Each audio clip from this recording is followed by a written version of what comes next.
আপনারা কি জানেন? মান তারাকা সালাতান মুতাআম্মিদান ফাকাদ কাফার। যে ব্যক্তি ইচ্ছাকৃতভাবে, বিনা ওজরে, কোনো ওজর নাই, ইচ্ছাকৃতভাবে নামাজ ছেড়ে দিল, ত্যাগ করলো, সে ব্যক্তি কুফরি করলো। এখন আপনি বলেন, কুফরি যে ব্যক্তি করে সে কি হয়? যদি আমরা ধরেও নেই যে সে মন থেকে নামাজ অস্বীকার করে না, অলসতা বশত পড়ে নাই, তারপরেও তো কাজটা ফাঁসে, কি তাই নয় কি?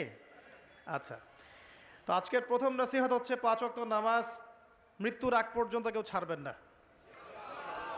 আমার সাথে ওয়াদা করেন যে ইনশাআল্লাহ আগামী যতদিন বেঁচে থাকব 5 ওয়াক্ত নামাজ জামাতে পড়ার চেষ্টা করব, যদি জামাত না পাই একা পড়ার চেষ্টা করব।